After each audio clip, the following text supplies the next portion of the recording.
562,000. That's not the number of people who got scammed. That's the number of people the government knew were probably scammers, flagged, documented, sitting in a database, and then chose not to pursue. $22.2 billion gone. Sitting in the files of the Small Business Administration for years, and not a single referral to Treasury, not one call to the Justice Department. This isn't about politics. This is about something more disturbing than that. This is about how a government institution with full knowledge of the fraud decided that chasing it down was more trouble than it was worth. And what that tells us about every other institution currently holding the bag on something you and I haven't heard about yet. Let's go back to March 2020.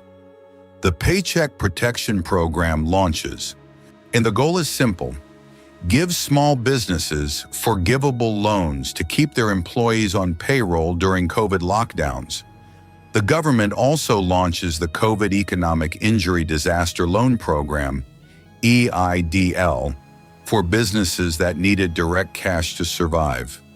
Between these two programs, the federal government disbursed $1.2 trillion. To put that in perspective, that's more than the entire GDP of Mexico. It went out the door in months. Now, to move that fast, corners had to be cut. The SBA essentially created an honor system. You fill out the form, you certify the information is true, you get the money. There was no real-time verification of payroll records, no cross-referencing with tax databases at the point of application. In some cases, loans went to people who listed their business address as a vacant lot, and the SBA's own Inspector General would later estimate that more than $200 billion of that $1.2 trillion, roughly $1 in $6, went to fraudsters. $200 billion, not lost to inefficiency, not lost to bureaucratic waste, stolen. And here's what makes this story different from a typical government waste headline. The system worked. The fraud detection tools worked. The SBA flagged over 560,000 suspicious loans. Algorithms, auditors, cross-references, they did the job. The failure wasn't in the detection. The failure was in what came next. Here's something important that most coverage of this story glosses over. The SBA is legally required to refer delinquent debts to the Treasury. It's not a suggestion. It's not optional. It's written into federal law.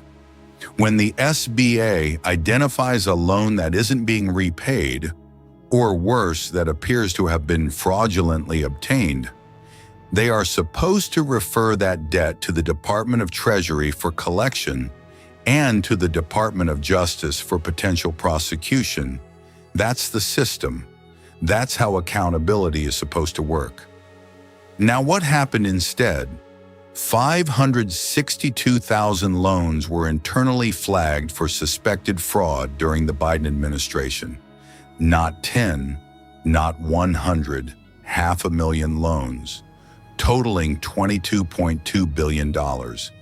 And according to the SBA announcement made on April 24, 2026, not one of those loans was ever referred to Treasury for collection.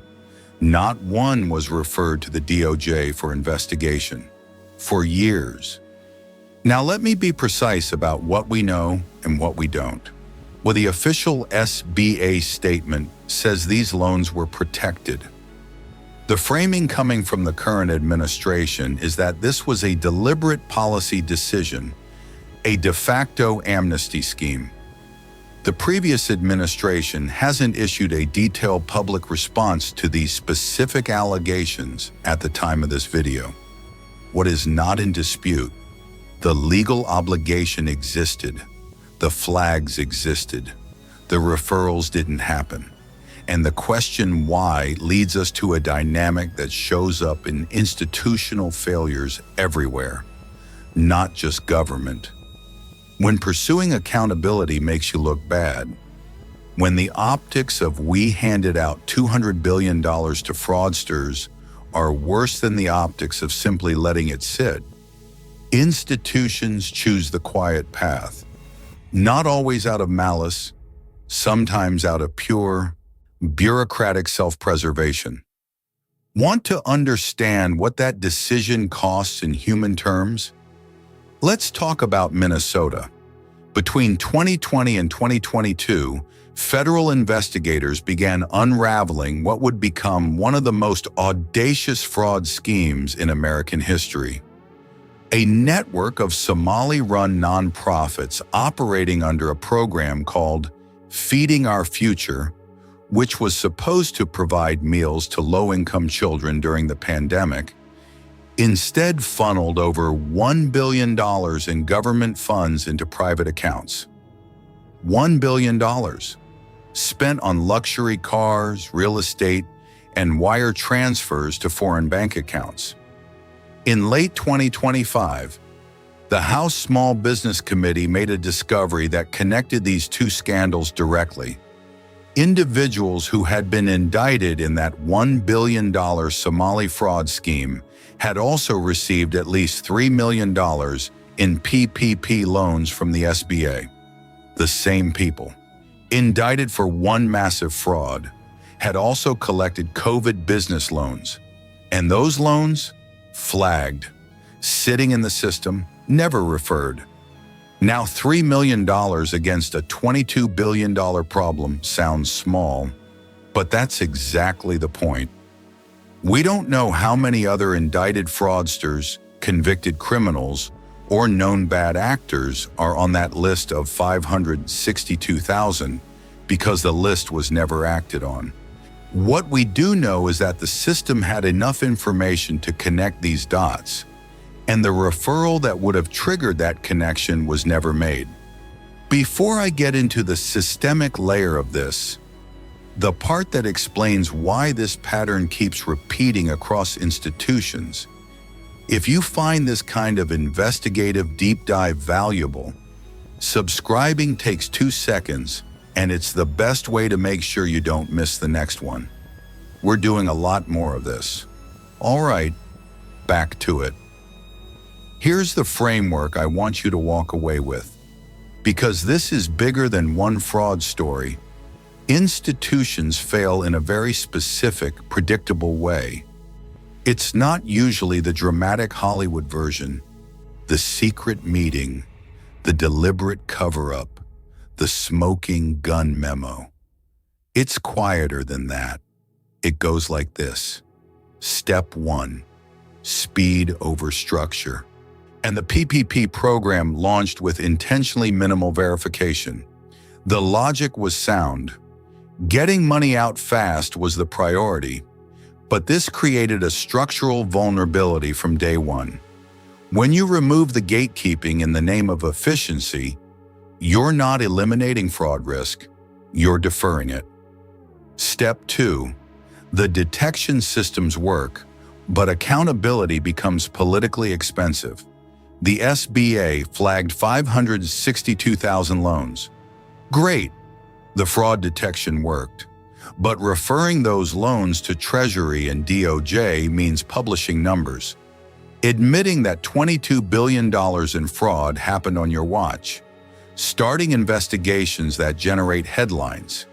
In a political environment where every headline feeds a narrative, the incentive calculus for any administration is, what's the cost of acting versus not acting? If the cost of acting is, we get blamed for the fraud we're trying to fix, some institutions choose inaction. Step 3, statutory obligations become optional in practice. This is the most important one. Laws require referrals, but laws without enforcement mechanisms are suggestions. The SBA's referral requirement exists, but who holds the SBA accountable if they don't follow it? Who audits the auditors? The Inspector General flagged $200 billion in potential fraud. But the IG reports to Congress. Congress holds hearings. Hearings generate reports. Reports sit on shelves. And in the meantime, the referrals don't happen. Step 4. The next administration inherits the problem. This is where we are now. On April 24, 2026, the current SBA made what it called the largest debt referral in the agency's history: 562,000 loans, $22.2 billion, to Treasury and DOJ simultaneously. Whether they recover meaningful amounts of that money is genuinely uncertain. Many of these loans are years old. Shell companies have dissolved. Money has moved. The realistic recovery rate on delinquent federal debt at this stage is not good.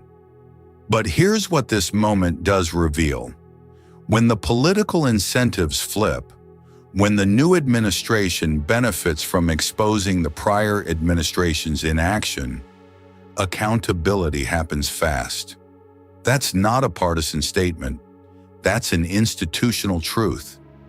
Accountability in government is rarely about justice. It's about political incentive. And until that changes, until the referral mechanisms have real, non-political enforcement teeth, the next $22 billion is already accumulating somewhere. So where does this go from here? The Treasury Department has officially started the collection process. The DOJ has received the referral. Both agencies have confirmed they are pursuing these cases. But let's be realistic about what recovery looks like. The federal government's track record on recovering fraudulently obtained pandemic funds is not inspiring. Estimates from GAO reports suggest that in best-case scenarios, agencies recover roughly 30 to 50 cents on the dollar for delinquent debts that were caught early. For debt that's been sitting for 3+ years, with borrowers who had every incentive to obscure assets, that number is likely much lower. $22 billion referred does not mean $22 billion recovered. Not even close.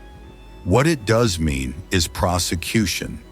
Criminal referrals to the DOJ have a different calculus. You can hide money, but you can't easily hide your identity when the SBA has your social security number, your business filings, and your loan application. Indictments will follow. Some already have. The Somali fraud case in Minnesota resulted in dozens of indictments.